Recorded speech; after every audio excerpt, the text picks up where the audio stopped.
Hello and welcome to Home Media Minefield presents Let's See What's Out There Live, an entertainment video stream focused on film and television as well as some related media. In today's episode, we're going to have a spoiler-filled conversation around the Predator franchise. So we're going to be covering all 5 movies, which includes the new movie Prey, which dropped last week. All of these movies are available on various physical media platforms and streaming platforms, with Prey available on Hulu in the US and Disney Plus pretty much everywhere else, I think. Be warned, there will be spoilers ahead for these movies. But my name's Keith Isles. I am an independent filmmaker and a lifelong enthusiast of film and television. This really is my passion. I love watching them, reading about them, talking about them, making them, anything I can do really relating to film and television. And indeed, the Predator franchise is one for much discussion. If you're new to the channel here and this is your first time, welcome. Please, if you are watching us live, do indeed get involved in the live chat if you've happened to find us, and I will try my utmost to read and get to any questions or comments that you have. If not, if you're finding this after the fact, no worries at all. It can be enjoyed as a video. If you do like this, please consider giving the video a thumbs up, giving us a like, and subscribing to the channel. And if you hit the bell icon, you'll get notified as and when different content drops. As I said, everything we do here is about film and television. Do everything from physical media unboxings and reviews to interviews and discussions such as this live stream. But for this one, I'm not on my own. I am very pleased to welcome back some guests that have joined me before to discuss, various franchise movies. And when I mentioned about potentially doing this, they both jumped at the chance. So first of all, joining us from California, I have the host and creator of the Movie Timelines YouTube channel. You should really check that out. So welcome, Josh Spiegel. Hey, Josh. Hey, thank you for having me back on the show. It's always fun. No problem at all. You're definitely the man to have on this, because it's fair to say that when it comes to timelines, you know, the continuity and timeline of Predator, depending whether or not you include another franchise, can be somewhat complicated, right? Oh yeah. The Predator series is one. It's pretty unique, which I'm sure we'll cover. It's unique and strange quirks as opposed to other franchises. We will indeed. I do have another guest this side of the Atlantic. So from Turtle Canyon Films, welcome, Al Clayton Reed. Hey, Hello. Al. Good to see you guys. How you doing? We're back again. Very good. Yeah, excited to get into this for different reasons than usual. So looking forward to it. Okay. Yeah. Different reasons than usual. That will be good to do. Okay. Already I've actually had a couple of messages come up from hello. So we got your friendly neighborhood Uncle Pete, who's very loyal to the channel. Particularly when Josh is on. He's saying, hey, everyone. Really good to have you there. And we've also got Wee Horror saying, yes, Josh, which is what everybody says when Josh is well, on the channel. Thank you. Not least of which me. So. Yeah, that's what I've been saying it all day. I'm like, yes, Josh. And Keith. Well, I'm really curious because, Al, you were talking about the particular reasons for being on this one. Is it a sexual attraction to the Predator creature? Because that's what it is for me. You got me straight away. As long as we're on the same page there, because that's why I'm here. It's to do with the familiarity of the mouth, right? But let's not go there yet. That went deep quickly. PG. No, I'm just kidding. So like we always really sort of start these things, I just wondered, in terms of, you know, the Predator franchise on the whole, I usually ask you guys, what's your relationship with it? What was your backstory? When did you first see them? All of that sort of thing. So who wants to go first on this one? Josh does. Josh does. Yeah, I'll take it. I mean, I'll take it. I mean, Predator's been a big part of growing up. I mean, I saw the original. I don't think I saw it in the theater. I'm pretty sure I didn't see it in the theater, but I definitely saw it pretty soon after it came out for rental, and it was very quickly a favorite of mine as young Josh just ate it up. A weird thing that I can definitely remember. That I have a very strong memory of, because I did see Predator 2 in the theater. And I can tell you that I did not like it at all. Really? I did not like it. I remember being very mad and very bummed out, and it's just very disappointed. And that my opinion on that over time has completely changed, because now I really enjoy Predator 2. I mean, it's definitely, I definitely still have some issues with it, but man, I have completely 180, because I really enjoy watching that now. And with the exception of The Predator, I think The Predator is the only one that I don't enjoy, because even though I don't think that Predators is a great movie, I enjoy watching it. It's still kind of fun. And the new one, which I'm sure we'll talk about quite a little bit later on, I thought was excellent. I really enjoyed Prey quite a bit. Yep. Yeah. What about you, Al? Well, it's a long story. I think Friday last week, Keith, you said, "Do you fancy doing this live stream on Predator?" Yep.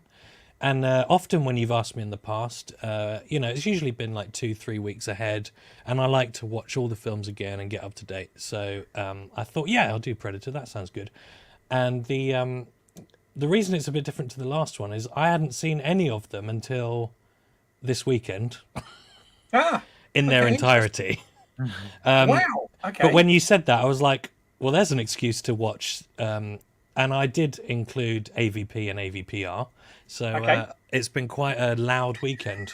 Oh, my God. For me. Quite intense. But to be fair, once I started watching the first one, I went, oh, no, I did see this as a kid. Right. And it's just one of those franchises that I've sort of known a fair bit about it. Weirdly, I guess there's so many tales on franchises like this that you hear and read about and everything. So I kind of know a lot about the making of them, weirdly, but had never seen anything except the first one. And I don't think I'd ever even seen the end of it until Friday, when I started frantically watching all of this.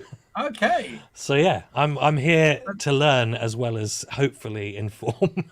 I love that attitude. That's brilliant. And of course, it's great that you're discovering new stuff as well. So put it this way, you've probably done more homework on this than I have, because other than I saw Predator, the first Predator. It was on at the Action Film Festival. I'll talk more about that later, but that was on last weekend for its 35th anniversary. So I got to see it on the big screen with a Q&A with John McTiernan afterwards. Oh, wow. And then I've watched Prey twice, and I'll explain when we get onto that why.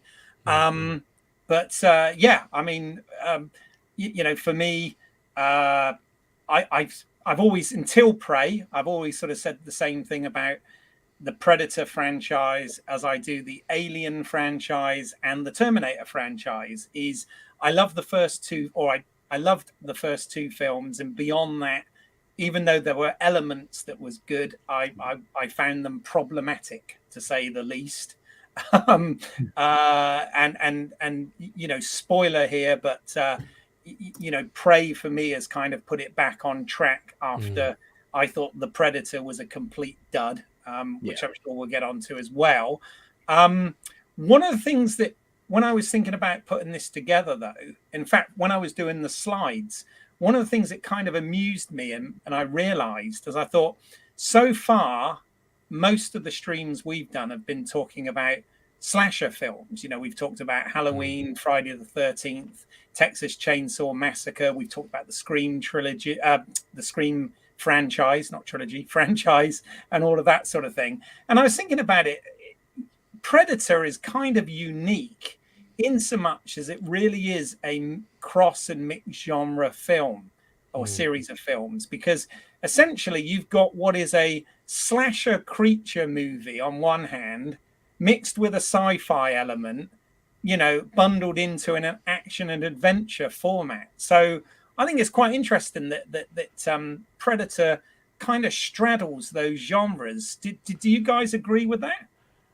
I mean, that was the first thing that hit me, like watching the first one the other day, was it's so insanely a product of its time. You can't think of anything more 1987 in that way of like most of this decade being kind of a big slasher boom that's kind of dying off by this point. And it just feels so much like, okay, we need to bring together all of the things that have been popular in this decade and then put them all in this one completely insane movie, Yes. with a lot of muscles and a lot of oil, and and it totally just feels like it's such a product of that time, doesn't it? Yeah. Well, and an interesting thing is if you really look at the first Predator movie, what's the difference between that and a slasher movie anyhow? It really is. It's the formula of a slasher movie. Basically. Yeah. And then you throw in a bunch of like big buff dudes with guns shooting at everything.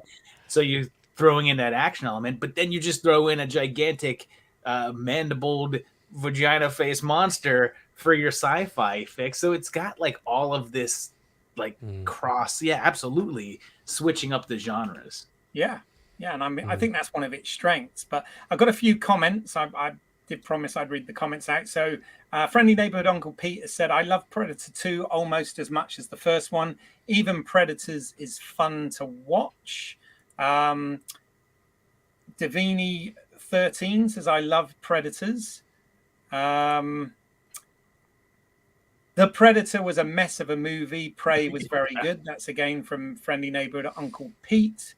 That's actually a flattering way to say that. It's flattering the Predator to say that it was a mess. I would call it a steaming pile of dog turd. Yeah, no, absolutely. What else have we got? The Predator had, We Horror says the Predator had ideas, but they didn't stick the ending. I agree completely. Yeah. And having watched it like a few hours ago, I genuinely had to go back and go, hang on, did that end? What happened there? Like, they all have kind of an end that's sort of like a little bit of a rug pull. But that was like, suddenly the credits were on. I went, what? What was the end? I completely missed the end. It's like, I don't know what was happening there at all. Yeah, mad. Yeah. I like the Predator more than Aliens. Really? I think he's talking about, because judging from the thing, I think he's talking about the franchise as a whole. Oh, okay. Predator movies more than Alien franchise. I see. Is what that discussion is, and which I know a bunch of people that agree with. My friend Derek is diehard into that. He's like, I love Predator way more than I love Aliens. Exactly. The 50-foot nerd here has said the Predator is Halloween. If the Predator is Halloween, I'm so glad we never got Rob Zombie's Redneck Predator remake. Yeah, not yet. Mike from the 50-foot nerds on your side of the pond. He's actually he's England based as well. Oh, right. Okay. Personally, I love Prey. I thought it was a great take on the hunter-hunted dynamic, which I'm sure we'll get into. I have to say, for me, I always loved Predator 2 as much, well, nearly as much as the first one. Nearly as much. I always thought that Predators had problems. The Predator was absolutely terrible. But yeah, I always loved, Predator 2. I know a lot of people say that one isn't very good, but I always thought it was pretty cool, actually. I like the fact they did something different, by putting it in a very different setting. The only thing that if I had to criticize Predator 2, the only thing that I thought let it down a little bit is they were trying to predict what was then 8 years in the future or something. And they had, some sort of weird sort of technology and clothing and all that sort of stuff that they thought was going to be the future. And of course it wasn't. Yeah. So hang on. So if you dress in tin foil, it doesn't protect you from radioactive waste. Is that what you're trying to say? Yeah, that's actually exactly right. Man. And the weird thing is that futuristic element of it is just so unnecessary to the movie itself. Like Yeah. you take that, if you take that aspect out of it, and even now, as you're watching it right now, and like their future date is now 20 years in the past, it like you would almost just think that it wasn't even shot that way. That it was just kind of like, oh, Yeah. it's had a unique style, whatever. I couldn't fathom why that was important at all on watching it, because it was like, there's no characters that cross over. There's no scenario that crosses over. It's not the same Predator. Yeah. So it's like it could have been 50 years in the future. It could have been anything. It was weird that it was, oh, this is 10 years. Yeah, it was a very odd choice. Well, that's not to jump into a sort of a different topic, but slightly different topic. One of the interesting things about the entire Predator franchise is that, unlike most other franchises, there is no recurring characters at all. The only person whatsoever to appear in more than one movie is literally a cameo from Anna from the first movie, who shows up on a computer screen in the second one for a second. Other than that, it's not even kind of like where, well, it's a completely different cast of characters, but Jason Voorhees is the same. Yeah. The Predator is different in every movie too. It's never the same Predator. So it's like there's never any consistency from movie to movie to movie, which is interesting because it's almost like an anthology series in a way.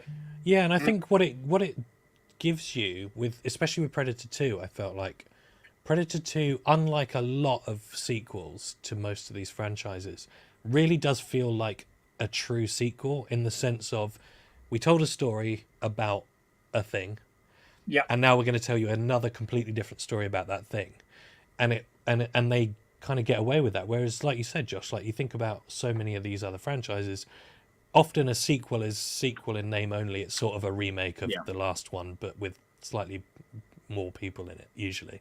But it's the same scenario, especially when you get like early Friday the 13th, you're getting the same scenario over and over again. Whereas actually it was like, oh, this is kind of cool. This is completely different. But still somehow I guess looking back in 2022, there is that, let's put the thing in Los Angeles. That'll be the new, that feels like a round the table meeting where someone goes, all right, we've done it in the jungle, let's put it in a city. That'll be amazing. Because I felt like a lot of franchises did that as well. I mean, that was the strength of it, was the fact that not only did you have a completely different ensemble of characters, but setting it in the city did make it very different. One of the things I learned from the Q&A that John McTiernan did last week, actually, that I didn't know, because I had sort of over the years watched all the documentaries and listened to the commentary that he did and all of this, but I didn't realize this, is the end of Predator 2 was actually the original end of the first Predator. What happened is Arnold was supposed to find the ship and find other predators on the ship, etc., before the ending, before it takes off and stuff.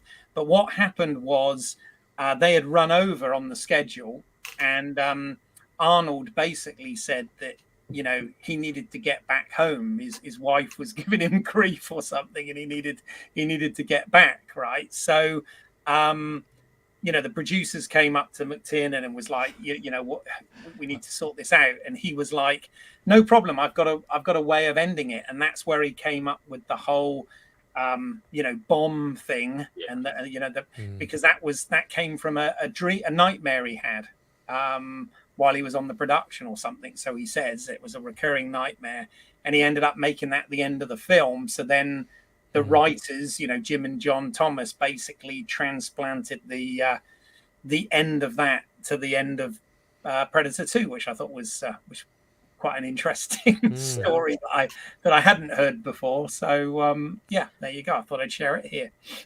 Well, since we're talking about the first movie, because I feel like we did sort of skip over the first movie. Yeah, sorry, we did. Yeah. but since we're talking about that, it's kind of funny that we talk about the bomb, because that was actually, I did a video this past week, which was unanswered questions about the Predator movies, and there was one thing I discussed. Which is great, by the way. I'm going to put a link in the show notes for people to check that out. It's awesome. Thank you. I appreciate it. And I know that in the video I discussed the bomb quite a bit. And the thing that has been commented the most in the comments is kind of sort of correcting me in a way, and like a lot of people talking about how they believe that the bomb, but the bomb it had a purpose. It was trying to eliminate all traces of its existence and make sure that its tech isn't there on Earth and everything like that. Yes. And I've had no less than probably 10 comments all saying that, to which I say, no. Because it has a ship. It's not on the ship. Yeah. So if it's detonating itself to destroy all trace of its technology, what point does that make? Your ship is still somewhere like a mile away or whatever like that in the jungle that somebody's going to find. So that doesn't really make any sense.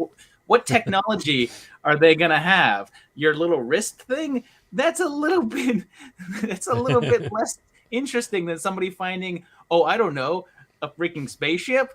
Like that spaceship still exists out there in the woods. So that bomb was not to just delete all traces of its technology or whatever like that, because it wasn't going to do it. It was sort of it was a little bit of an FU. An FU, yeah, exactly. It was the well, let's be honest, when we talk about the Predators and their sort of code of honor, if you want to call it, about sportsmanship or sports being ship or whatever, they are kind of slightly hypocritical. I think you make this point in your video. I hope I'm not misquoting you here, but about the fact that they still use, even though they look for people who are armed and highest in the food chain and worthy and all of this sort of stuff, they still use advanced technology to compete. That whether it's light bending cloaking devices for camouflage or energy weapons, which again we'll come to, I'm sure, later, or stuff like that. But they do use things that give them a distinct advantage, right? Yeah. I mean, it's certainly, it is kind of weird because whenever you see people talk about them being honorable, and I do think that is true to a certain degree, in the fact that they're just not senseless butchers.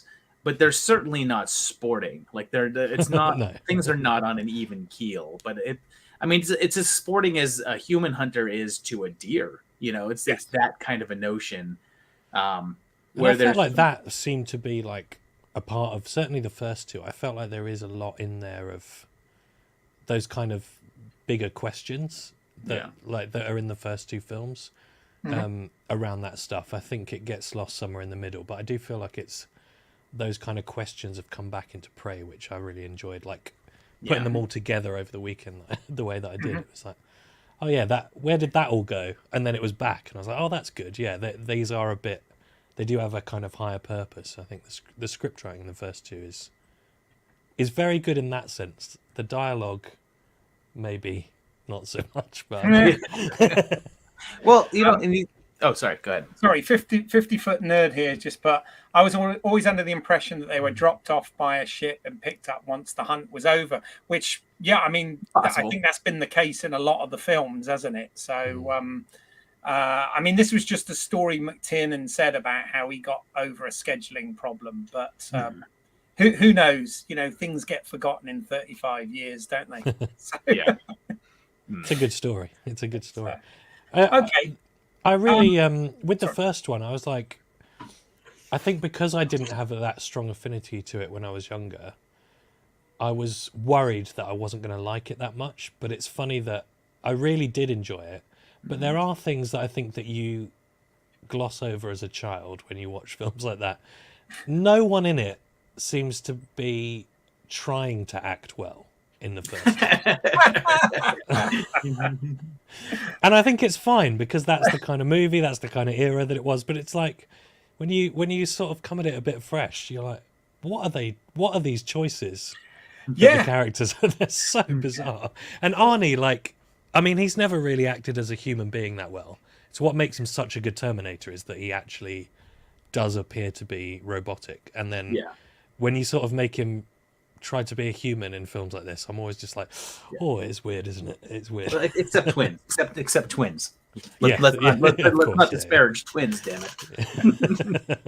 Love that film as well. But no, I mean, it's interesting because another thing that, again, McTiernan sort of said in the Q&A was the whole bit where they, just get old Painless and all their machine guns and, fire like mad, into the jungle and they hit nothing, as the quote goes. Apparently, he said that was there was some executive at Fox that came back with a note, and this executive apparently was obsessed with seeing, read into this what you will, but oiled up muscular men firing machine guns. Well, I mean, who's not? And who's not? So that was kind of added. Again, it was not really in the script as such. It was a sequence. I mean, again, such a product of the time. It's just absolutely the thing, wasn't it? Yeah. No, I know it's iconic now, isn't it? That scene.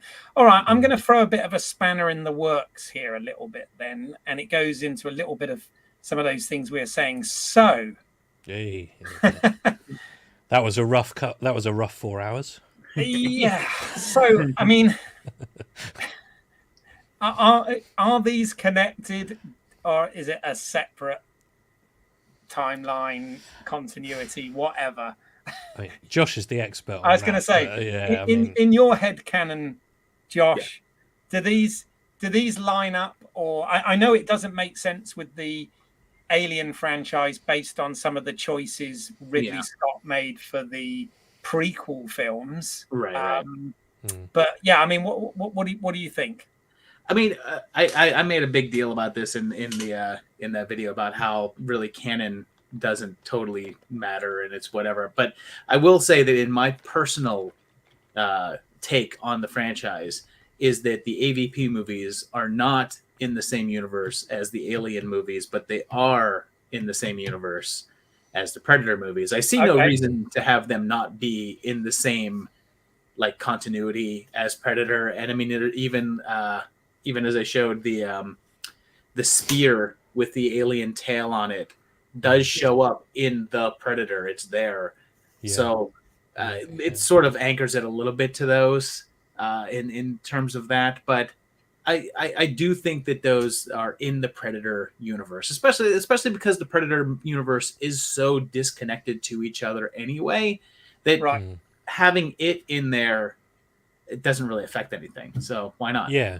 And it lends itself to being that way so perfectly because it's never the same Predator and they're never the same characters and it's never the same location. So it makes sense that it can be that as well. Yeah. But, I like what Friendly Neighborhood Uncle Pete's saying there. They're canon for those two films. Yeah. Well, I like the first AVP movie fine. I don't think it's a great movie. It's not one that I love watching, but if you sit me down in front of it and you're like, you have to watch this, I'm like, oh, fine, okay, whatever. I mean, it's amusing for its runtime. The Requiem, I do not care for, mainly because I can't see 90% of it. Yeah. But AVP's fine. I mean, it's not a great movie, but it's certainly not a terrible one. It's just mediocre. Yeah. It's interesting that it's only the third Predator big screen thing and they're already doing the verses. Like normally you'd wait for like part 9, part 10 for that kind of thing to have shown up, but I thought that was kind of like, because not knowing exactly how they all link together and stuff, when I went, oh really, that's the next one that came out, I couldn't believe it. Well, it was a 3 or something. I can give a bit of backstory here, and I'll throw in a little tidbit in there as well too, that part of the reason why I didn't like Predator 2 so much when it came out was because I was a diehard comic fan, still am, but back then I really jumped on the Dark Horse Alien comics, which came out right after Aliens, and I jumped on the Dark Horse Predator comics, which came out after the first Predator movie. And the first Predator storyline was essentially the storyline that became the second movie, was the Predator in a big city. I really liked in their version, the hero was Dutch's brother, who he hadn't seen for a while, and it ended with more of like a straight on war between LAPD and a bunch of Predators. And so I was when the movie came out, I was kind of mad that it didn't feel like that storyline. But very, very soon after that, because Dark Horse had the rights to do both Aliens and Predator comic books, they started doing Aliens versus Predator in their books. The skull that you see in Predator 2 of the alien was a nod, because the Alien versus Predator comic books had already come out. There had already been like an Aliens versus Predator book, so that skull there was kind of like, look, we know there was a comic book, so maybe there'll be a movie someday too. So that's it. So the movie came out probably 7 or 8 years after the idea had already been introduced in comic books as well too. So absolutely. I remember those Dark Horse comic books very well, and of course, there would always been, ever since the end of Predator 2, there'd been that speculation, just because they put the skull in there as an Easter egg, and Alien versus Predator. Again, they're not even consistent with the titles, because the first one is actually called Alien versus Predator, but the second one is called Aliens versus Predator Requiem. But surely it should be Aliens versus Predators, shouldn't it? Yes. So that it's all over the place. But as Josh said, who knows? I don't know what was happening in that one. I know. It was dark. It was suddenly it was like a teen slasher for half of it. It was such a weird. It was more violent for sure, but I mean, so again, I've not watched these in a while, but if memory serves, so the conceit with the first AVP, Alien versus Predator, was that I think it was set in 2004, and it was somewhere in Antarctica or somewhere where remote from civilization to an extent. And am I right? This Lance Henriksen was playing Charles Bishop Weyland, who was the founder of Weyland Enterprises. Is that Weyland, right? Yeah, he was the head of Weyland. He was the current head of Weyland-Yutani, which at that point, I believe at that point it may not have been. It's been a while since I focused on that part, but I don't know if they were Weyland-Yutani yet, but he was the Weyland from Weyland-Yutani. Right, because what's weird is one bit I do remember from Requiem, which again I haven't watched in a long time, but it was almost like they were trying to set up a third film, because at the end of that, a mysterious looking guy comes with a suitcase, and he opens it up, and it's got some of the tech. Again, this is what prompted it when you said about destroying all the tech, traceable tech.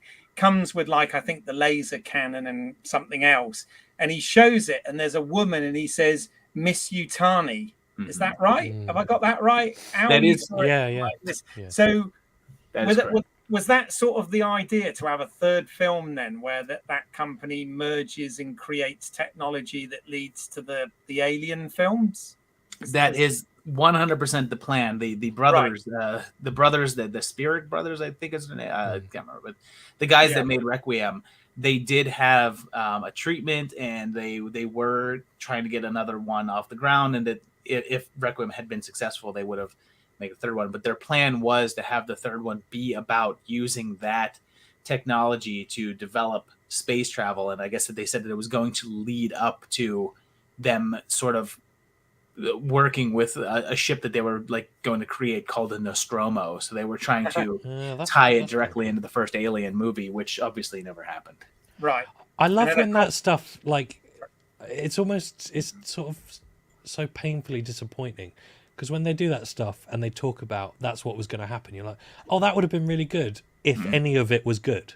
Yes, but it's you had a good idea, but it was so poorly executed. It's then it's not really point telling us that. It's Well, I mean, the other issue we've got now, because again, sorry, this isn't very clear on this, but this is kind of I just grabbed this off. I think it was Reddit or something. I grabbed it off, but it was saying about this was the order of the, official Predator and Alien universe timeline kind of thing. But of course, it's problematic because obviously the things that happen in Prometheus, but likewise, Ridley Scott, it's looking now Disney owns Fox. It's looking unlikely that Ridley Scott's going to get to make the third part of the prequel trilogy, right? Which darn! Exactly. Shucks! I'm so sad about that because he's done such a good job with the last Drew. He should be trusted with this entire franchise. But yeah, so they, I mean, this timeline it doesn't really gel, does it? So no, sorry, also AVP timeline is because of you, Josh. Really. Well, and I also don't quite understand why they had Predators taking place after the Predator. Like why? I mean, it's kind of impossible to tell when Predators takes place because it's like nebulous in terms of. Well, I guess we assume that we've got to such a point that we can take people to a different galaxy and drop them off on a planet, but at the same time, they still dress like it's 2010 and you know, and everything. Nothing else has really changed about them. They still have the same weaponry and stuff. Yeah, that was kind of like, when is it supposed to be? Yeah, I found the whole Predator. I'll be honest. I found Predators a big disappointment actually because you know that whole sort of sticking them on another planet, but it looked exactly the same as the jungles of Earth, didn't it? Basically, with the same weapons, and then they were all firing their again. I guess to homage the original film, but they were firing the minigun like they had absolute endless amounts of ammunition, and you think, well, if it's a survival game, surely you should save that. And then the other thing that really bothered me, and I've never heard anyone else complain about this, so I think this is just a weird Keith thing, and I have to admit I've got lots of weird Keith things, but I don't know whether you've noticed, but I've put our names in that sort of luminous green yellow kind of thing to try and match the Predator's blood, right? But you know those sort of dog alien things that they had hunting them on the planet, right? Which I presume were creatures from the same planet as the Predators. But when they shot them, they bled like red blood. And I thought, that's like, you know, if you shoot a lion, it bleeds red, right? So surely on one of their planets, if you shot it, it would bleed the luminous colors, right? Well, it could be like red-blooded and blue-blooded. Yeah. I wondered potentially because reading up, you know, half-assed research during the nights, the past couple of days, that they were in the original film, the blood was meant to be like a burnt orangey color for the Predator, and then they couldn't get it to look right on camera, so they switched for like the glow stick thing. And there's something about, I'm sure I saw something about in Predators, they gave the dogs that kind of orangey blood as a sort of like tip of the hat to that. That's where we've, you know, done it. I wonder if someone might have just made that up, but it feels like that would be an excuse, maybe. Not a very good one, but it might be. Well, it was just something that bothered me at the time I watched it. I've never, ever heard anybody have a problem with it. So I just think, get a life, Keith, for God's sake, you know. But Davini 13 has put Predators as the second best Predator movie, in my opinion. That's fair opinion. Interesting. Friendly neighborhood Uncle Pete is asking, how would you have felt if Dutch did show up at the end of Predators? Yeah, that was that plan at one point. Well, I think that's got to be a question for Josh, because Josh you've had to live with the fact that the reason he didn't show up was because he won the election, right? Oh yeah, that is kind of true. Yeah. No, well, actually, no, that's not true for Predators. Oh no, it's one of the others, isn't it? Predators. That is true for Predators. Because he wasn't acting at that particular point. There's other reasons why he didn't show up for other ones, but no, there exists a script page, couple script pages, written by Robert Rodriguez that do have Dutch showing up at the very end. Originally, it was supposed to be that after they won the two characters to survive Predators, another ship lands down and a bunch of people in Predator outfits come out, and it's like, okay, here comes the next fight. And then the main one takes his helmet off, and it's not a Predator, and it's Dutch, and he just says, like, you know, good job, you ready for the next round, or something like that, or good job, ready for the next round. And but it has apparently also been stated that was not a real script, and it was something that was written to throw off the internet, was another thing that was said. So I don't quite know which one is totally true, but I will say that if that had happened, I don't think I would have been that happy about it. Yeah. No, yeah, I don't like the idea of Dutch, like, sort of being okay with predators at that particular point. Like, oh, I'm gonna wear their stuff and why not? I would now like to see, now that we've had Prey, I would now like to see the next one be the Halloween 2018 version where Arnold's in therapy and he's just trying to get over the trauma of what happened when he comes back. Because, like, we've got to do it with every franchise, so let's do it. Let's go. Yeah.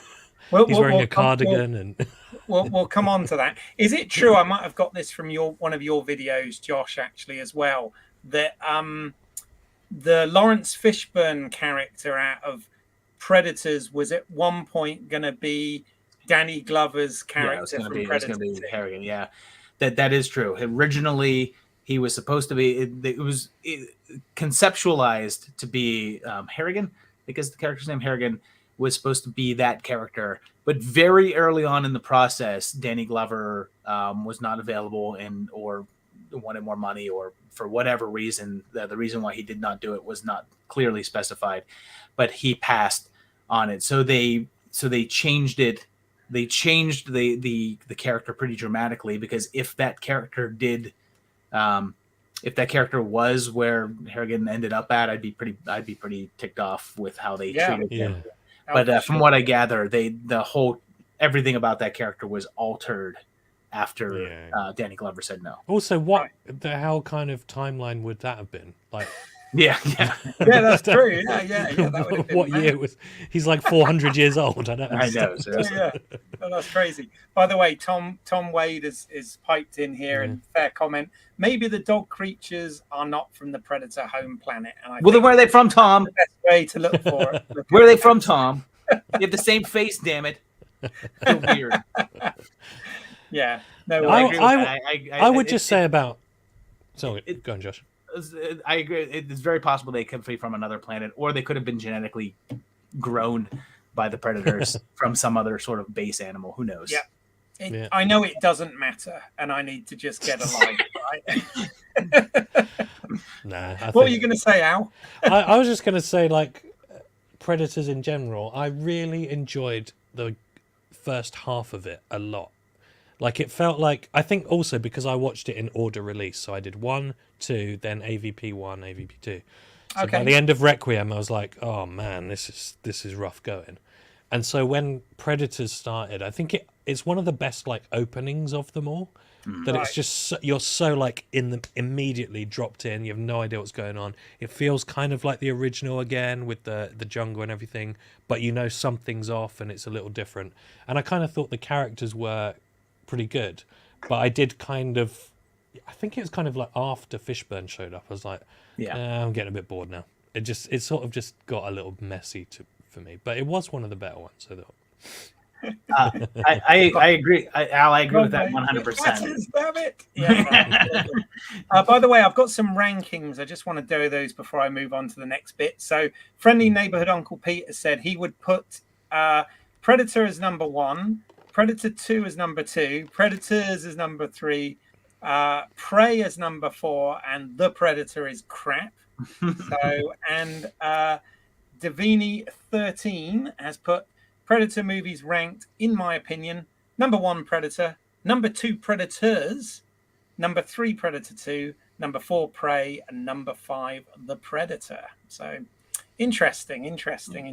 So this next slide, I'm probably going to get myself in hot water on this one, so I will caveat what I'm about to show here. So I know that there have been more actors that have played Predators because, of course, in Predators, there was more than one Predator, and of course, stuntmen and all sorts have played Predators over the different movies. But I thought I would take a selection of the actors that have played the Predator or a version of the Predator and just mention them. So obviously, the original was Kevin Peter Hall, which he was in Predator 1. Sadly, is no longer with us. But, you know, he sort of defined, I guess, the character from that point of view. Derek Mears played the classic Predator in Predators. But as I said, I know there were others. Brian Prince was in The Predator as the main one. The main Predator, not the Uber Predator or what it was supposed to be. And then in the latest film, Dane DeLegro, I think you pronounce that, played the Predator in Prey. So I just wanted to. I always like to credit people where I can, and just thought credit. Of course, there's different actors that played Predators in Alien versus Predator movies as well. So I know that's not all. And Jean-Claude Van Damme, of course. And what forget the original. That's interesting actually, because again, McTiernan gave a little story about that. Apparently, it was whoever was representing Jean-Claude Van Damme at the time thought it would be really cool to get him in a film with Arnold and help heighten his profile. But they got him, and he was very miserable in the Predator suit, which of course was a lot different to how the Predator ended up looking. They went for a lot of development, and the first version really didn't work. So apparently, Jean-Claude Van Damme was only present on set for a few days, and none of his, footage ended up making the film. Apparently, so. But yeah, I know they had a bit of a weird looking alien before they, settled on the look that we now love. Apparently even it's really awful in a way that nothing gets in the film, because apparently he passed out every day. So even if he was there for a couple of days, it was like he was always fainting because it weighed like 220 pounds and it was 100 degrees. Yeah, because they shot in Mexico where it was really hot, and they had to have a cable system on a crane in order for him to be able to move because of the weight of the suit and everything. But I'll tell you what, that design. I mean, let's just go back to the slide a second there. Well, you can't really see it there, but the design there in the middle. I mean, it is quite amazing, isn't it? The Predator look. So, it is incredible, and it feels like it's so genuinely unique. I don't know what someone would come up with these days. I think it would be, unfortunately, I think it would be entirely animated and not plausible in reality. And there's something really tactile about it, especially in the first one. It just feels like, and I think partly because they don't show it. I think I read somewhere it's on screen for like 7 or 8 minutes in the first film, and that's so effective, No, I must admit, when I as I said, it was nice to watch and you realise what a great movie that first one is, and it was nice to watch it on the big screen the other week or last week, and it's a good nearly 45 minutes, maybe nearly an hour into the movie before we actually see anything of the Predator other than what it sees, the heat vision thing, which again, I mean, that is so iconic, isn't it? That's so. I mean, I found it. I don't know whether you guys did, but when I was younger, I actually found it very creepy between the noises that it made and the vision and the way it mimicked the voices and stuff. I found that incredibly, as much as any sort of slasher creature. I found that quite frightening. I don't know about you guys. Well, you talk about giving credit where credit's due. Let's give some credit to the man, the myth, because after that Jean-Claude Van Damme suit did not work, and they were desperate, and they went to Stan Winston and said, "Hey Stan, we need the creature." And Stan Winston had like a day or two to be like, "All right, let me figure something out," and that's what he came up with. And apparently James Cameron came up with the idea for the dreadlocks. The man. What do you call that? The mandrels. The mandibles. Mandibles. Yeah. Oh no, sorry. The dreadlock type things. Oh, yeah. The which again is quite ironic in the second movie with the drug gangs, the Jamaicans and the dreadlocks. But yeah, apparently Stan Winston designed the creature, but he was on a flight with James Cameron at the time, and James Cameron suggested adding those to it. And again, can't imagine it not being like that, can we? Well, what I'm picturing in my head right now is they're sitting there, and they're like Stan's drawing it out, or like he's doodling it, and he's got this whole thing going. James Cameron leans over, it's just like, give us some dreadlocks. And they're like, yeah, that's cool. We'll put these mandibles in there, whatever, like that. And then like the drunk guy in front of him just turns around and says, I got an idea. Make his face a vagina. And they're like, yeah, all right, vagina face. There. How's that look? Does that look cool? That does kind of look cool. All right, let's use that. There you go. No, absolutely. By the way, 50-foot nerds come with the rankings here. So we got 1 Predator, 2 Prey, 3 Predator. Oh, I see. Sorry, 1 Predator 2. Yeah, sorry, 1 Predator 2, 2 Prey, 3 Predator, 4 Predators, 5 Alien versus Predator, 6 The Predator, and 7 Alien versus Predator Requiem. Wow. Do you know, I'd almost say this, I'm going to go on a limb here. I'd almost say that I think Alien versus Predator Requiem is better than The Predator. I'm with you. I'm totally with you. I can't have that. I can't. Really? Did you really like the? I mean, I know. Oh no, I didn't. I didn't like it at all. Don't get me wrong. It's awful. But Requiem is equally awful. So for that reason alone, The Predator has a really good cast, and that's enough. That puts it slightly above. It's an amazing cast. You look at like the people. I mean, I just don't know why they did it. A lot of them, but like the people that are in it, amazing. But whereas Requiem is like most of the like young men in Requiem seem to be the same actor, which made it really extra confusing to watch. So I was like, didn't he just die? He's yeah. that is the dark. I will take. This is kind of boring, and I'm just not that into this. All right, it's on. Whatever. Over. What? What? Oh, come on. What? And that's me the entire way through The Predator. Just like anger. I know. I hated it. I only saw it the once. I just thought it was so bad. 50-foot nerd here has put, when the Predator mimics the child in the second movie in the graveyard is still so creepy to me. Want some candy? That's good. That is a real. I've forgotten about that bit, but that is awesome. Yeah. I think of all the things that, like the little tropes that appear in most of them, that mimicry thing is the thing that I think you don't often think about with these movies, or I've not heard people speak about before, but watching them all together like that, I was like, that's a little trope in them all that I really like.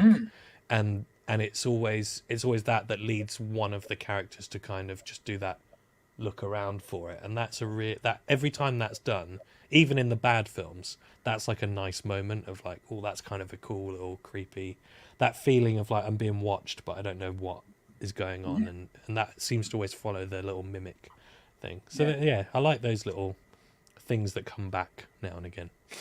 So Al, do you feel, obviously it was quite a marathon you did there, sitting through all those movies, but for the most part, are you happy that you did? I know you love horror films, for example, and this is clearly, as we've said, got a bit of horror to it, as well as sci-fi and action and stuff. But was it an enjoyable experience to sit and watch, even though you had to sit through a couple of duff ones? Yeah, definitely. And I think, as we've said on this show before, like that's part. I love a franchise and I love a completist picture of things. So even the duff ones I can enjoy for that reason. But yeah, definitely, it's one of those. Quite honestly, you gave me a good reason to sit and watch them all, because I knew Prey was coming out, and I was like, well, that sounds like a really want to go and see everything before that, So you gave me a good reason to do so, and I felt like, it's really good. The first one, I really enjoyed that. I loved the first and the second being so products of their time. It definitely loses its way, but I do feel like, as with a lot of these franchises, they found a filmmaker and they found a voice recently with Prey, and they've gone, this is a new way to go, and bring it up to kind of a modern sensibility by setting it 300 years ago is a really neat idea. And I tell you this as well, when you watch 7 of them, and 6 of them are, most of the soundtrack is machine gun fire, it's really nice to get to a 7th where there's no guns. Yeah, no, I know exactly what you mean. And I love the fact you're a completist, because I try and be a completist with things, and this is why I get upset when sometimes continuity and timelines don't always work. And it's like, but I think your point, Josh, is a very fair one, that you know the Predator timeline works a lot better than the Alien timeline, just generally, right? Well, yeah, but mainly from the fact that they're not connected. I mean, Yeah. You kind of lose a lot of the possibilities of there being continuity issues and timeline issues and character issues when you don't repeat any of those things. So the timeline still does come into play, sort of, in a way, but not drastically, to the point of like where you're like, well, is this really 20 years later because this character looks exactly the same? Or it drops a lot of that. Or this character's acting like this, but then, like, in the last movie, which took place 3 days ago, they were acting like a completely different person. How does that even happen? Yeah. All of that stuff, it goes away, and it becomes a lot more, like I said, it's sort of an anthology series. And I for one, kind of hope, I would love if they would continue that. Just keep it going. Give them more It anthology. feels like they're able to, with like, it's one of the franchises where they can actually do that. It's keep so that difficult thought. with others. Yeah. Keep that thought, guys, because I want to end on that. So put it in there. keep that thought. I for the did moment. like as well that if we're looking for anything positive about the Predator, that it's the only one where they've got a character that's related to another character, with Jake Yes, Busey being Gary Busey. Busey's son. Yes. But they don't really make Oh. anything of it, do they? No. Reserves. No. I mean, again, that's quite a cool thing that it could sort of connect them up, but it doesn't Yeah. really. It's a little bit like having the spear in the case. It doesn't really. He could have just done one line. He goes, "My dad spearheaded this whole thing," and then yeah. I like it. I like You it. know, here's one thing I want to bring up about the Predator, which is very interesting, because it was sort of a little bit of an eye-opening experience for me. Because one of the big critiques that I had about it was their handling of the autistic character in the movie and how they treated autism, and even like what I had felt was the weird condescending thing of like, well, autism is basically the next step of evolution and everything. And I felt all that stuff was very kind of unnecessary and maybe a little bit like borderline offensive and everything. But we did I did a group Zoom when we did the Dead Last episode on it, and I had all of the patrons there. And we're all discussing the movies, and two of my patrons are autistic, in of various degrees, and both of them really defended that, and they were just like, "No, it was actually really cool to see a character that they were talking about. Like it made me feel like I had a superpower for a minute while I was watching that movie." And I thought that was a very interesting perspective. It was something I didn't really think about, but they were just like, "Yeah, you don't see movies treat characters with autism like they're unique or better. It's always like that they have a problem, or it's a handicap, and it's like this big issue." And here you had this one movie where it's kind of, it's like, no, they're actually, it's the next step of evolution, everything. And they both thought that was really cool to see, and I would have never guessed that perspective on it. So I thought that was interesting.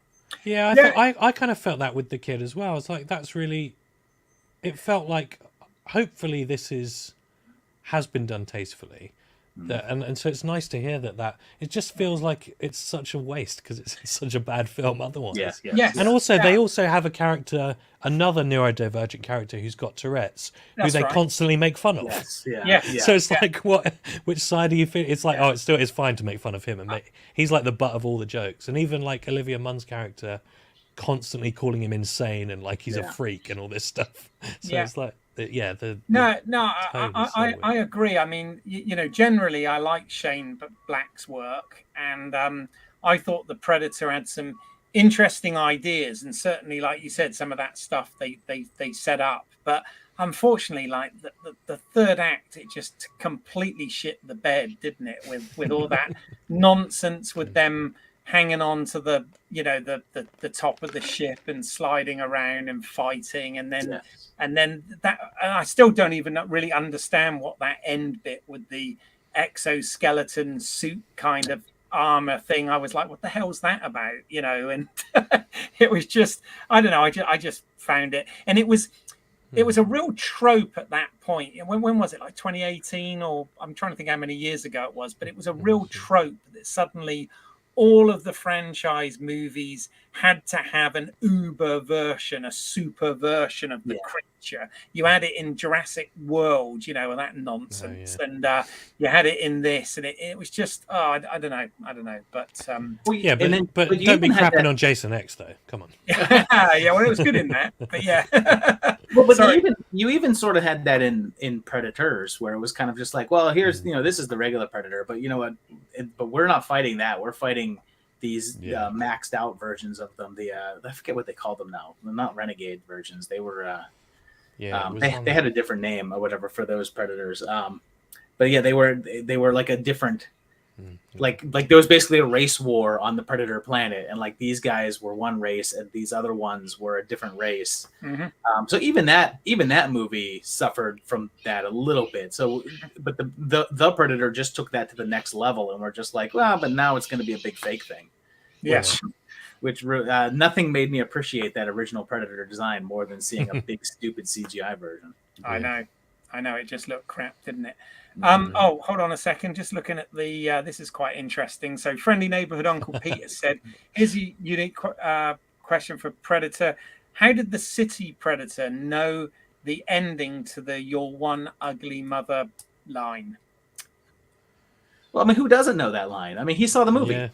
Yeah, I was going to say. It's probably like folklore in Predator land. It's been 10 years, you know. It's like, they know all about it.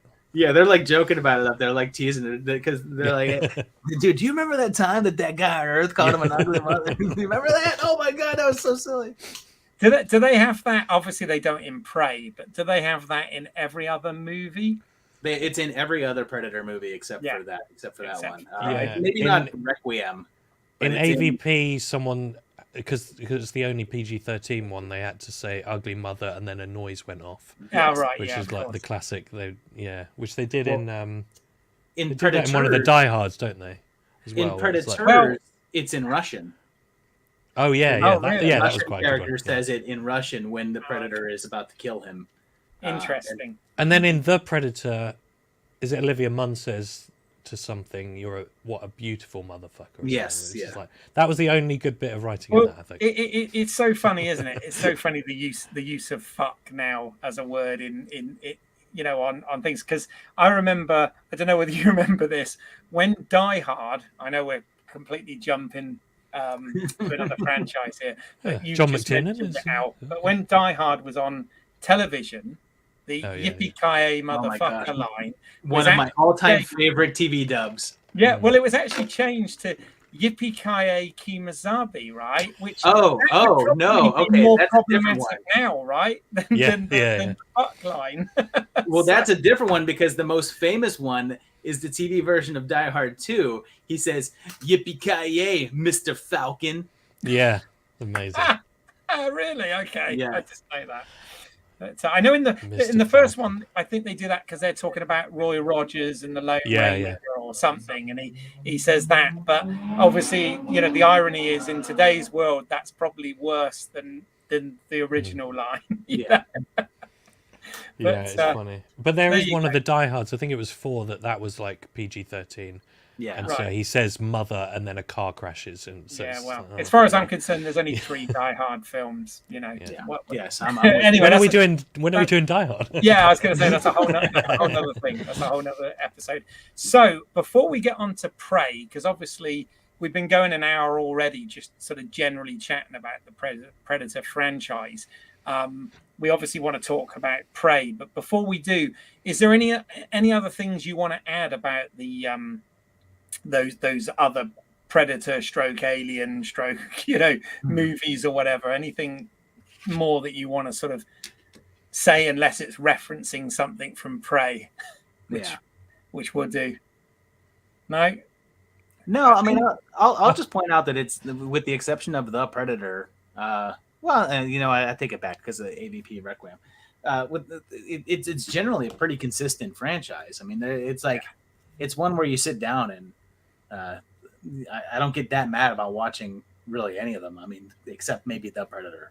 But, Yeah, no, I'm the same. I'm exactly the same. And I think I may have missed a few. There was quite a lot of comments coming in, but I've tried to get to all of the main ones there. So okay, well, let's talk then about Prey and some of the people involved here. I mean, it was so it's directed by Dan Trachtenberg. I don't know. Are you familiar with his other work? Did you watch 10 Cloverfield Lane or anything like that?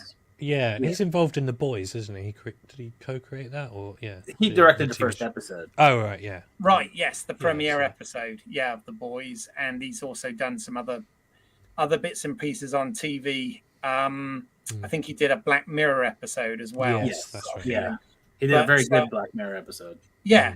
But I mean, in my opinion, the 10 Cloverfield Lane is probably the best entry in that whole. It's a whole nother thing, I know, but in the whole Cloverfield project. But it could be. But yeah, I think he's done quite a good job. He co-wrote this with Patrick Aison or Aison. I don't know how you pronounce that. They co-wrote and did the screenplay, obviously based on characters created by Jim and John Thomas, i.e. the Predator character itself. But this guy's Patrick has been involved in the Treadstone TV series, which was kind of a spin-off series from the Bourne franchise. The Jack Ryan series, Wayward Pines, which I don't know whether any of you saw that. That was a Night Shyamalan series, which thought was quite interesting in places. So he's been involved in quite a lot of sort of genre stuff. But I have to say, Amber Midthunder here, who played Naru, the main character in this, I thought was incredibly engaging and did a fantastic job. What did you guys think about the actors and the acting in this? I thought with her specifically, it's probably the first time in this series where for me it was like the best protagonist, really, because although Dutch is great fun, there isn't like a character there, really, is it? It's just it's just some muscles and some shouting, but it's not like he doesn't really go on a journey of development. And I think like for this, it was like this is the first one where she has this whole story going on, which is really engaging and interesting, and she plays that really well.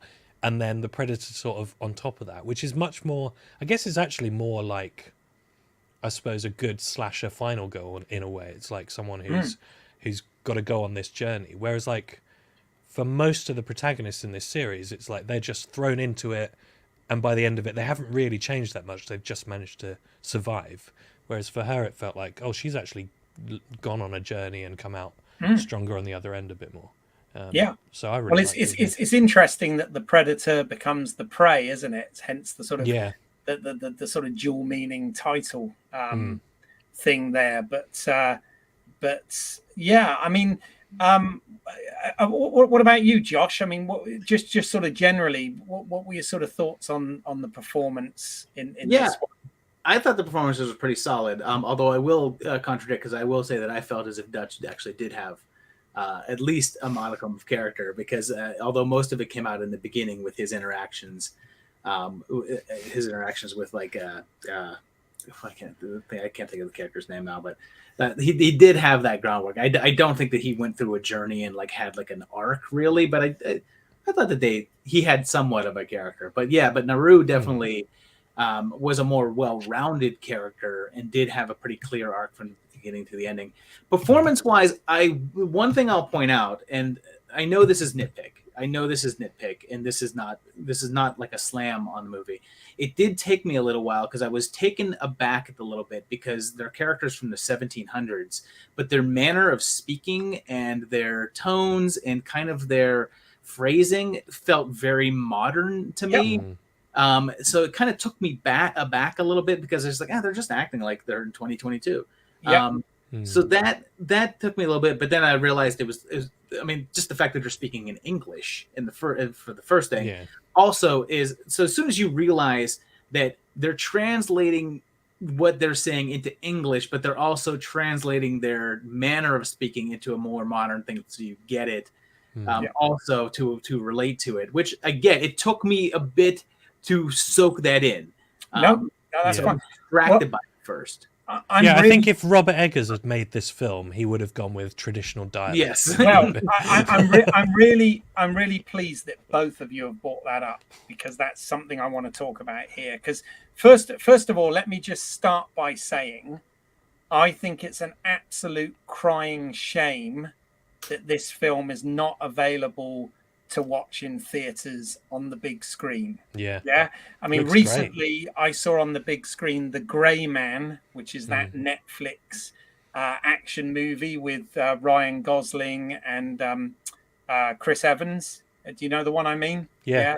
And Anna de Armas and whatever, which is kind of a fun, action movie and whatever. But that's on Netflix. But that was also available for a week or maybe 2 weeks to go and watch at your local cinema. So you had the choice. And if I'm given the choice, I always want to go and see it on the big screen. So I feel a little bit robbed that this wasn't.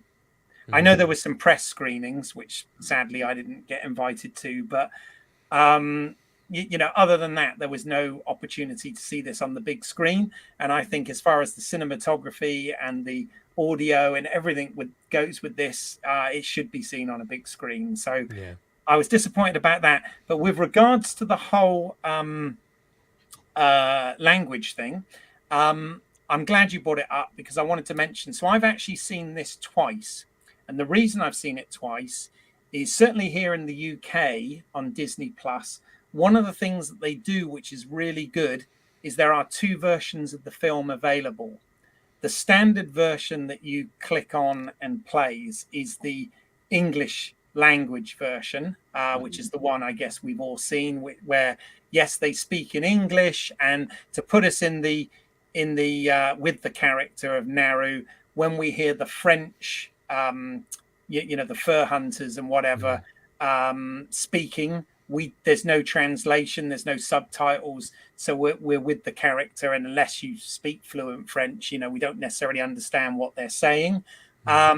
And yeah, I agree completely with what you're saying, Josh, about how there was, certainly some modern phrases and language in there. Okay. However, apparently when they shot this, a little bit like, I don't know whether, Al, you've seen over here, we've got shows like Hinterland and whatever, which is filmed in English, but at the same time, when they're set up for the close-ups, they do one take in English and they do one take in Welsh or whatever. So you've got the different languages. But what they did with this is they did a take in English and a take in Comanche, because which is the indigenous language there. And I think for some of the wide shots, they just dubbed some of the Comanche over afterwards, but for a lot of the close-ups and whatever, they actually filmed 2 versions of the scene. And so I watched it with the Comanche version, and of course I put subtitles on so I knew what they were saying. And I know that Dan Trachtenberg has said that for him, that is the way that the film should really be watched. Okay. And I didn't know whether you guys were aware that it was available in a Comanche version as well. But I knew that it was, but because I watched it like 2 hours ago, I went, I'm going to pick the English one so I don't miss anything for this. But I do intend to do that as well, because that's really interesting. Yeah. Sounds good. Did you know that? Did you prefer it in one or the other? Well, it was that sort of thing. I think I needed to see the English version first to get completely absorbed by it. But I was mainly thinking what you brought up there, Josh, about how you got slightly pulled out of it at the beginning. Maybe if you watch the Comanche version, because we don't understand what they're saying and just reading the subtitles, that's not so jarring then if they do use a kind of more contemporary vernacular or whatever. It would probably be a very different experience. And I mean, obviously, it probably would have been like I said, the true way to watch it. But I was only watching it the first time, and I was aware that existed, but I was also watching it on a weird TV on somebody else's Hulu account in the middle of the mountains. So I just clicked play. Yeah.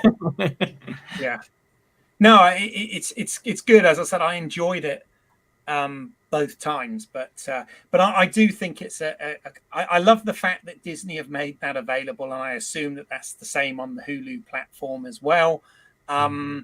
But I do think it's a huge shame that this hasn't had any form of theatrical release whatsoever.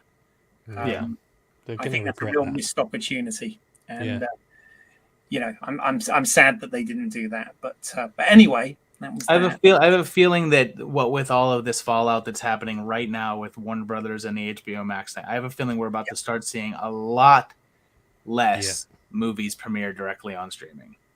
Right. Yeah. I think this feels like there was a perfect storm there where you had Chris Nolan call their bluff. Yeah. Top Gun Maverick make $1.4 billion and refuse to quit. Deservedly so. Absolutely amazing. Yeah. And then the change at the top of Warner Brothers, and it's like I was saying the other day to a friend, I was like, that thing with Batgirl is.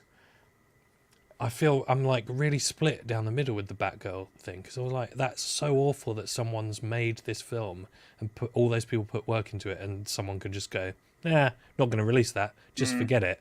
But the reasoning being that they want to concentrate on theatrical production is like quite promising again. When you've we've had a couple of years of people going, we'll forget the cinema, but yeah. The whole DC thing is just a bit of a friggin' mess all round, isn't it? But the theatrical experience. I mean, don't get me wrong. I watch loads of stuff on streaming, and obviously this is home media minefield. So I'm about physical media and home media. That's what the purpose of this channel is. But whatever happens, for me, you can't beat the theatrical experience. On a big screen with awesome audio system and respectful viewers. And if you've got those things, it's I saw Top Gun Maverick in IMAX, and I recommend to anyone see that film in IMAX if you can, because big and loud. The IMAX photography is fantastic. But anyway, sorry, I'm getting us off of Prey already, but going back on to Prey and possibly going on to a rant about Prey. Okay. I'm happy that Prey is a big success, and even though I have some, I found it to be a little bit flawed. There were some things I was not happy with. I hated the CGI bear. It pulled me so far out of the movie. I can't even begin to describe how far out of the movie it made me. It's so unbearable. Sorry to interrupt, but nice pun. Why I didn't realize.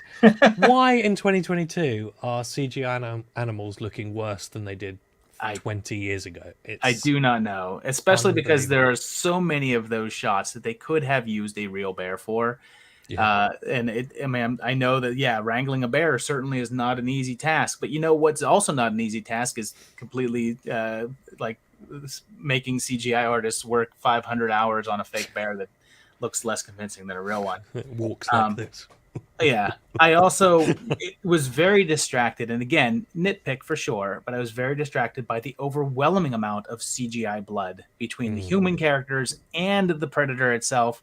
It was just like anytime somebody got hit with anything, there was this big jet spray of just very fake looking CGI blood splattering everywhere, and it's not convincing. It doesn't look real, and every time I saw it I was just like and again, I know that it was kind of like a meh, and even the Predator CGI blood, it was kind of like in the first movie it had that bright green blood. It did.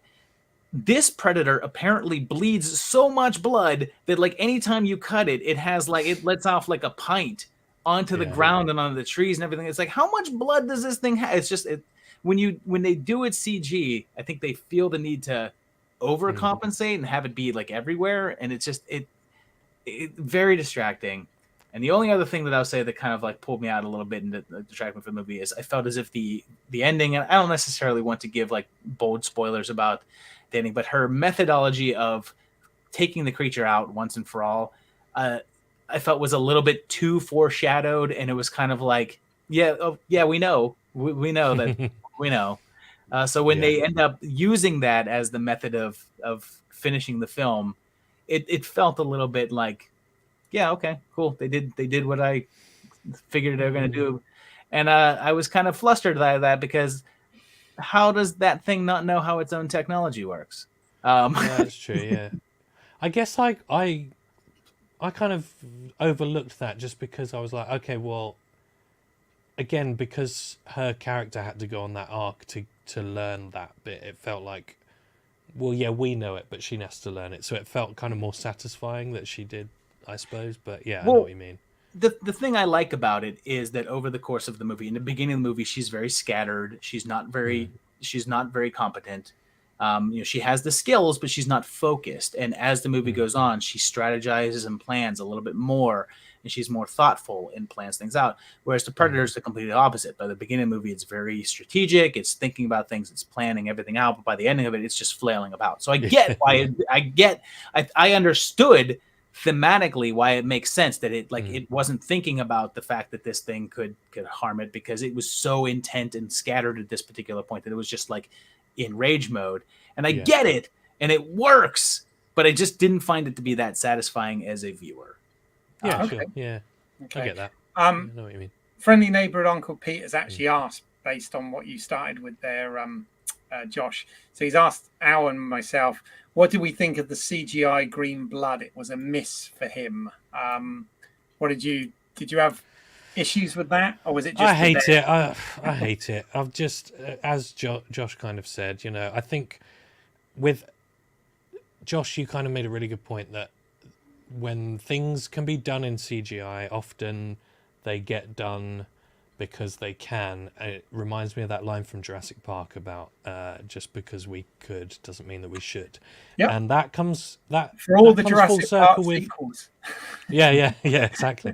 But I mean that comes full circle with so much stuff. It's not just CGI blood to me. That's like, and again in all of the kind of Marvel movies where it's like the CGI cameras, because they can be anywhere and can fly and twist through around bodies and through buildings and all of this stuff, because they can do that, they do it. And it's like we're in that mode at the moment where it's like, I would just like to not do that. Just calm down on this. Just calm down a bit. But also, I also understand that feels like an old man talking about new technology. I mean, it's just like, it just isn't good. Yeah, and it can be better. And we saw in 1987 that just by using a very simple and cheap glow stick and some KY jelly, practical effect, that it was an effective thing. And there's absolutely no reason why it doesn't need to be done like that. I agree. But animals and blood aside, this film does do a lot of things practically. It's actually shot on location. There's no volume or anything being used in this. It's shot on location. The Predator was a man in a suit, a man in a costume, with practical, bits and pieces. So they did do quite a lot of stuff. I couldn't help but think, actually, right at the beginning when we see Naru and she spots the deer, and she runs and she slides under the tree, the fallen tree branch and everything. I was thinking, it's a shame Dan Trachtenberg didn't have a chat with Deborah Chow for Obi-Wan Kenobi when Leia's running through the forest from those guys, because you could have done with that sort of energy and it would have worked, Well, I mean, that's part of it. So much of that film was done practically. So much of it was done practically that when you have something that's so clearly CGI, it stands out even more. You're right. Which is, it ends up working in the films, working against the film. Yes. Yeah, I think when you've got like, if you do shoot on volume or green screen or whatever it is, and you've got these entirely created environments and entirely computer animated characters, the fact that there's animated blood is sort of part and parcel. It feels, well, I don't like it, but it feels like that's part of it. I think Josh is right. It's sort of more of a shame when you go, but you did all this practical stuff that was kind of hard, and you didn't need. Why did you not just get some blood made? Just get some claret and throw it around, like Tarantino would. So it's that I agree that those bits let it down, but overall I thought that this looked good, and the other actors as well. I mean, obviously Amber was fabulous, and great. She's a very good actress, but she's got some amazing eyes. They're really big eyes, and they're great for the emotion and stuff. That was great. But also Dakota Beavers, who plays her brother, I think it's Tabi, that's pronounced. I think. Great as well. I mean, I don't know about you, but one of the things that this film did that The Predator certainly didn't do for me is I cared enough about the characters so that when they were in jeopardy, I did care about it and was moved by that. So that's something they got very right here. And the other thing I've heard there's a lot of haters online, as there always is now, about stuff. And I've heard a lot of stuff saying about how, and I don't know whether they saw the same film or what, but about the whole sort of forced agenda politics and Mary Sue and all of this stuff. And I'm like, what are they talking about? She goes on the hero's journey here completely. Everything's completely earned. And everything's believable. It's not kind of just like I've heard things about how does this little girl defeat a creature where she defeats it with her smarts, So I don't her cunning as a warrior and stuff. So I don't. And she's a warrior, that is it. How dare she be female? Yeah. Can I just explode for a minute? Can I just completely rant? I'll sit back. Go on. Right.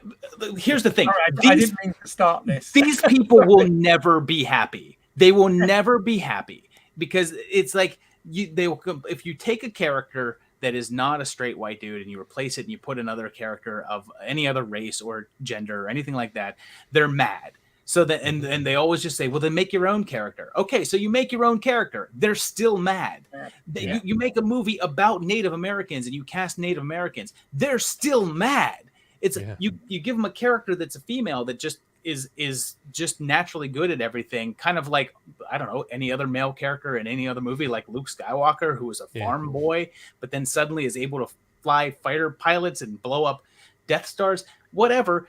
Here's a character that they literally show you training nonstop on end, and they're still not happy. They will never be happy.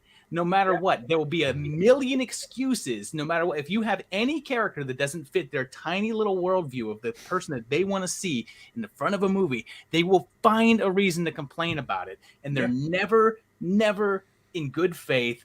And every single thing is just hiding whatever tiny little shred of like self-masculinity doubt or whatever that they have of their tiny penises, and that's all it comes down to. They'll never be happy. No, I agree. Well, I mean when we look at this alone, I mean, nobody's ever complained about Ripley or Sarah Connor, have they? No, people have complained about Ripley. Let's face it, because but as I said, I saw none of that in this. For me, the character and the story was solid, and a really solid entry for the the franchise. Oh, I've got another comment here. So Mike Tech, hi Mike, is watching. I thought some of the locations looked spectacular. What did you guys think? Well, yeah, the locations were gorgeous. Yeah, no, I agree. One of the highlights of the movie.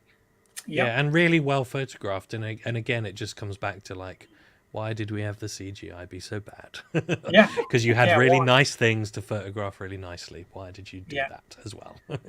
And the other thing that was great about this was I thought the score was fantastic as well, because it kind of fitted the period and the setting and if you like the whole Comanche thing. It had that vibe to it.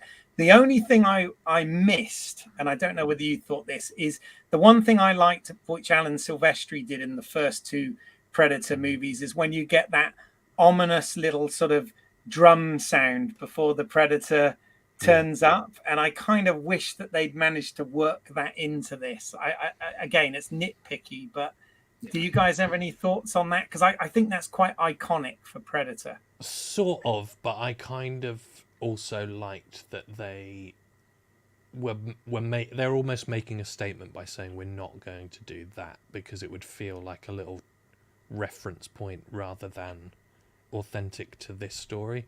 Because the score to Prey really felt like it was based in that world. Yes. And Silvestri's score is incredible. He's one of my favorite composers, but like it would feel like, and I think it might take you out of the film, which a score should never do. It should complement, but you shouldn't really notice it. So I think maybe if you watch it 5 times, you go, oh, it'd be cool to have a bit of it. But for me, it was like, actually, no, I'm glad they didn't, because that would have been an easy like reference point to me. But yeah. Yeah, no, it's exactly. But yeah, no, I like this, and I liked. I mean, one of the other things, I don't know what your thoughts were on this, but about the Predator itself. So obviously this is some 280 years or whatever before the first Predator. So it's a long time beforehand. But obviously they've got interstellar travel and they've got cloaking technology and all of this sort of thing. But the Predator's arsenal in terms of its weapons and its armor was somewhat stripped back compared to what we've seen. You know, there wasn't an energy weapon, same sort of targeting system, but you had like, like almost crossbow bolts or whatever, and things like that, and a mask that almost, or a helmet that almost looked like it was made out of a skull. I don't know. Did you think that sort of thing worked, or did you think, well, it's kind of dumb because they've got interstellar travel anyway? I was a little bit taken back by the lack of the laser cannon, just because very clearly it had all the other technology that it previously had. So I was a little bit taken back that it didn't have the laser cannon. I thought that was a little bit odd. I don't know if that was their way of saying, well, you know, they haven't quite developed that yet. But that seems a little silly, considering that, I mean, they have spaceships, and they do have the cloaking technology and the laser guidance system, but they don't have a gun.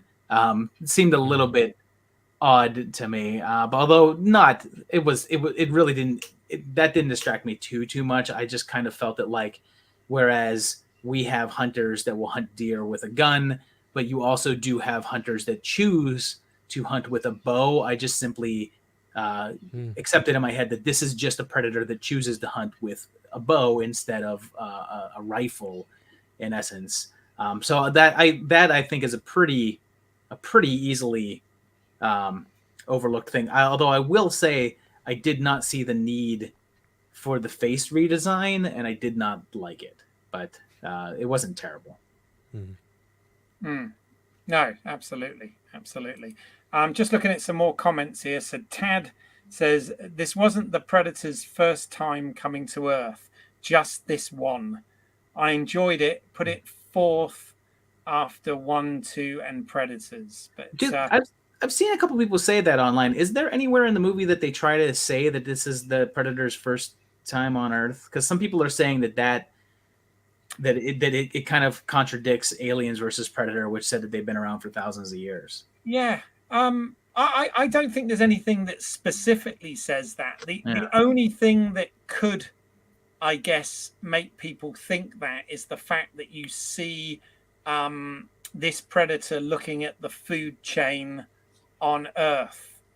So you see the whole thing with the the snake and the mouse or whatever, and the rabbit and the wolf, and all of that sort of thing before it gets to the humans. But that could be, like you said, just that one predator's experience. It doesn't necessarily mean that this is the first time that it's come to Earth. I don't know. I don't think this actually contradicts anything. No. I agree with either Tad or TAD that I think that it's just this predator's first time on Earth, but the race had been here. Yeah. But actually, Tad or TAD has got. So it's not said in the movie, but the creator has said that this is the predator's first time on Earth. Oh, okay, interesting. But I mean, I kind of thought that worked anyway. But okay, a couple of other things. So obviously, yes, we've already talked. There are some references. Some of them actually sort of subvert quite nicely what we were used to, because when she falls into the which I think is a great scene, by the way, when she falls into the mud, into the quicksand or whatever, and she has to use her modified tomahawk with the string, to get herself out of it. I think Dan Trachtenberg is really good at tension, by the way. I think scenes like that, they did feel really tense, but it was quite nice because it kind of subverted what we thought, was going to use the mud to hide from the predator, like Arnie did in the first film. But instead, she uses the plant that she gets that lowers the body temperature and stuff. Which is kind of wonky. Well, I mean, it is set up well, isn't it? So they set that up quite nice. Obviously, we've got the scenes where the predator is, tending to its wounds, and as you've rightly said, Josh, there are a lot of wounds in this one. And we've talked about sort of the targeting system and the fact that's a bit different. Okay, I've got to ask one thing that was a bit of fan service, which the geek in me really likes, but the logic behind it, I think, is somewhat flawed, is the fact that we had to have the flintlock pistol reference to Predator 2, which actually, for me, doesn't really make sense, because what is that saying? That the Predator comes back to Earth and, kills these guys and gets it back from them? Is that kind of what it's implying, for it to have it at the end of Predator 2, which is 280 years later or whatever? Well, I don't know if you watched the whole way through the credits of Prey, but during the credits, there are those images, and the very last one is the tribe. And in the sky, there's about 3 more ships headed down, basically saying that, yes, the predators are on their way. So one way or another, whether they kill Naru or not, they get that pistol back. Right. Yeah. I mean, it did feel a little bit of I mean, I love references and stuff like that, but at the same time, I don't know. I kind of, when I first watched it, I thought, oh, how cool, love it, link to Predator 2, and obviously I love Predator 2 and all this sort of thing. But then when I sort of thought about it afterwards, I was like, yeah, is that actually really a good link or not? So, okay. Any comments about any of that sort of thing? I'm trying to find a comment that somebody had made earlier that I wanted to come back to, but I can't find it at the moment. So I did like the complete. I thought it was a very good way of handling fan service. I did think, because it kind of came out of left field, but I thought it worked with the way they did it, because it wasn't like with a wink. It was with the "if it bleeds, we can kill it" line, which they repeated, but it felt it did not feel like a shoehorn in, and it didn't feel like, hey, get it, get it, get it. It just felt like a cool callback in the way that I would like to see a callback. Yeah.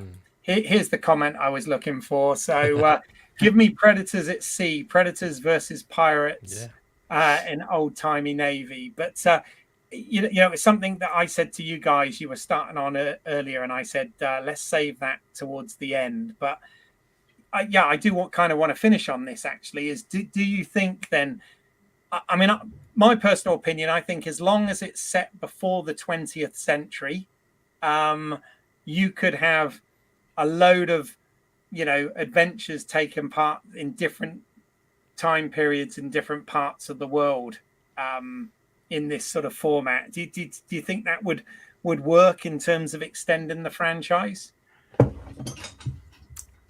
Go ahead, Al. I was going to say, as kind of as Josh has said earlier, it's fairly unique as a franchise in that it can work, and it probably won't cause a problem for timelines or continuities or anything else, really, because it does feel like much more of an anthology. It isn't the same Predator. We've established that early on. It's always going to be. It's, you know, there's some very basic rules that need to be followed, as in there needs to be a Predator, right? And beyond that, anything goes. So I think, you could, hopefully filmmakers will take that opportunity to say, what can we do? Let's not push it insane levels, but what, you know, you can actually be quite creatively free. You're not in a position where you're trying to get like Leprechaun into Hood or in space just to get him there, because you can do all of that stuff. And in fact, Predator's already done both. Exactly. In fact, there's a comment here by Michael Laughlin who says we need to see those rare architect Predators, Project Pyramid building. So yeah, I mean, you know, that was shown in AVP, so why not? You know, again, I think as long as the stuff happens before the 20th century, it would sort of make sense that there isn't records of it and stuff like that, right? But and the other thing about the pirates thing, I believe I was trying to get somebody who's sort of an expert on the comics and in novels and the sort of extended universe thing, but I think there was a comic that showed the origin of that gun that was taken from a pirate or something way back, well, 18. But when is it? The story is that Raphael Adelini is a pirate. His crew, the Predator is going to hunt his crew. He's going to attack. But before he even does, the crew mutinies. And Raphael ends up having to fight his own crew. And while he's doing so, the Predator realizes, oh, this is kind of cool. And he helps Raphael fight his crew, and they defeat them all. And in the very end, they're about to now fight each other. But then one of the pirates is not quite dead and manages to shoot Adelini in the back. And he says to the Predator, take it, and gives him the gun, which is where he gets that line. That line. Predator says to the Alphas. That's where. That's cool. That's cool. No, fair enough. And we got a couple of comments as well. So we got about your friendly neighborhood Uncle Pete. How about Predator during the Civil War? Could be interesting. Mm-hmm. And Mike Tack is saying Predator versus World War II Nazis. Well, you know, here's what I'll have to say about this, and this might be vaguely controversial, because I think that the impetus now, and I think that the inclination, and from what I've seen online, and even I've said this before, this like previously, is that, you know what, put the Predator in a bunch of these different time eras and stuff like that, and play it out. However, upon thinking about that for a little bit, I really feel as if that's a very quick way to make this feel very trite and Final Destination, in the essence of you're giving me the same exact movie over and over and over again. You're just changing some of the details and the settings. So I think that it's a very tempting prospect of how to carry forward this franchise, but I do feel as if they do it too much and they're just like, well, now it's the Predator in feudal Japan, And it's the same story. It's a bunch of guys out, they're out there in Japan, and all of a sudden a predator appears, and they have to survive. And then now we're gonna do it. Now let's do it way back in he's in the jungles of Africa against the Zulu tribe, and he's during that whole uprising, and it's that same thing, but with a bunch of Zulu warriors versus the predator. It's like it's gonna feel like the same movie over and over and over and over again. And I kind of feel like they could maybe do it for like maybe one more, maybe two more movies, but they're gonna need to break up that formula. I want to see a movie where they go to the predator. How about this? How about a human goes to the predator's homeworld and hunts them? How about that? Give me that. Give me a bunch of predators out in the woods, and they're just hanging out, having a retreat, cooking marshmallows and stuff like that. And then Predator hunter, jacked up dude with a big machine gun, hunting them for once. It's got it. I think you're right. I think the thing is, it can be done, but again, it's like we said about the CGI. Should it be?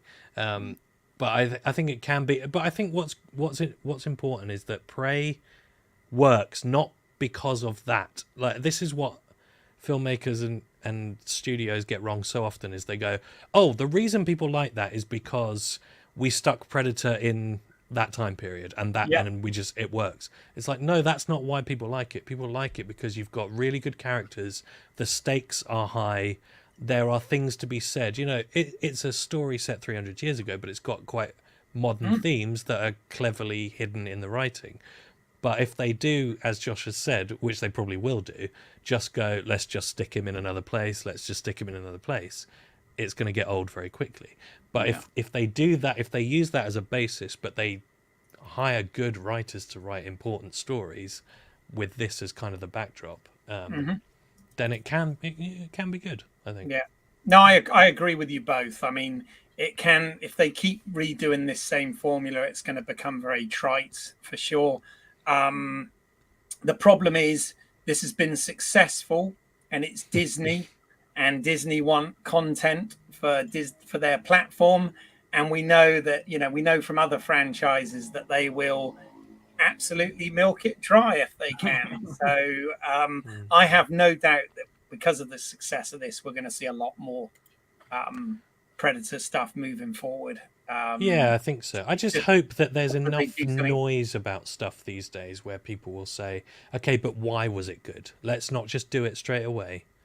Because I think there's so much commentary about everything now, including this show right now. But there is a chance for people to go, let's write this properly and not just do the same thing again. Well, exactly. And we're coming at it from a place of love. I mean, I think we all agree that this was well written, well produced, well directed, and well acted, and the characters were rounded, and we cared about them, and it just worked, didn't it? There's one more comment here from Brian Cole. He says, Predator Black Death. A cardinal sends his mercenaries into the forest to kill a demon in the woods that they think is a werewolf. But get this, it's a predator. Pay me, Hollywood. Sold. I think that could be quite fun. So, guys, I'm conscious of time. Any final things that this is a subject we could literally talk about all night, I'm sure. But anything in particular that you guys want to wrap up on with regards to this franchise or Prey the film? I'll just say, these movies they're pretty consistently entertaining, and like I said, I think the thing that's interesting about this franchise is that you can keep it going as much as you want, because as you've shown, you don't need to count on having this star or this star back for it, because you could just completely recast it, and they have every single time with a whole new characters, settings, and everything like that. And it's a pretty unique franchise in that way. And I kind of look forward to seeing it. I feel like Prey is going to really revitalize this franchise in a big way. And I think people will look forward to the next Predator movie, and I look forward to seeing where they go with it. Yeah. And based on that, I think one of the reasons that Prey works so well is the fact that we've got a cast that are not recognizable. And that's quite refreshing, because you literally go on the journey with these characters, and you don't know, what's going to happen or where they're going to go. So, I thought that worked great. What about you, Al? Any final comments as someone new to the franchise? Yeah, I mean, I couldn't say it better myself. I think it is quite a unique franchise and quite exciting in that way, is that it really can go on, and it hasn't yet, even though I've watched them all in the last 72 hours, and it got muddy in the middle there. It did feel like every one was a unique film, and they never felt like a remake. And often in these long franchises, at least a few of the sequels just feel like, oh, this is a remake of the last sequel, or you're trying to remake the first one to get up there. It did always feel like, even if they were completely misguided with The Predator, Requiem, whatever, that it felt like, oh, they're trying to do something different with this one. And as Josh said, that is pretty unique for a franchise. So I think, it's got legs. There's meat in the legs. No, absolutely. Absolutely. Right. Well, I mean, I want to thank, I think I got to most of the comments. I certainly read at least one of everybody that commented here, I think. So that's good. Josh, do you want to tell us where we can find some of your excellent work, particularly some of the Predator themed stuff? Yeah, I mean, I've had a bunch of Predator stuff out pretty recently. About a month ago, we did a Dead Last episode ranking all the Aliens and Predator movies together, which is very cool, and featured the special guest Mikey, who has worked on several of those movies. So it's kind of fun hearing his insight as to those as well. Mikey is I plan to have him back for an episode where he talks about because Mikey designed a full-on Predator that was completely cut from the movie The Predator, with an entire story that's pretty wild. Okay. I did a video recently on Predator ripoffs, movies that blatantly ripped it off, and just this past Friday I had a video which is what's up on the screen right now, is 10 unanswered questions about Predator. A lot of good stuff. Plus, I don't think I've spoken to you guys before this whole news came about, but in about a month to a month and a half, I am going to have a book that is available for purchase.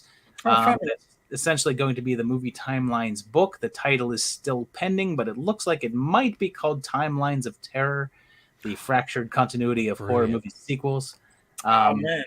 It'll be out from McFarland Press. Should be available in about a month or two. I don't have a set date yet. They're in the printing process as we speak. Great. Oh, congratulations on that. That's amazing. Okay. Well, and I'll put links and everything to your work down in the show notes, of course. Al, do you want to tell us about where people can find you and what things you've got going on? Yeah, as you've put there, Turtle Canyon Films, we've got a bunch of short films on there. I'm currently very busy for the next couple of months working on a lot of stand-up comedy live shows that will be coming out in the next few years, I guess. It's something our company does a lot of and hasn't for a couple of years due to pandemics and things like that. So we've got quite a few of those coming out. And you've mentioned the podcast there. Yeah, I do a very sporadically released movie podcast because partly because I just don't have time to keep it very regular, but also they're very like bizarre, in-depth discussions that I don't think you find elsewhere. So we've got a good 7 hours on John Grisham adaptation movies. So if that's for anyone, and you've got 7 hours spare driving somewhere, perhaps that's a bit of fun. And yeah, there'll be more kind of shows coming out on there as well. So yeah, I've got a long drive this week, so that's Random Conversations About Movies podcast on Apple and Spotify. Yeah, all the usual places. Yeah, okay, it's out there. Yeah, that's cool. Obviously, you're already here on Home Media Minefield, so as I said, please check out some of the other work. Do like, subscribe, hit the bell icon, because again, it can be a bit sporadic with videos coming out just based on time, etc., as we've all said.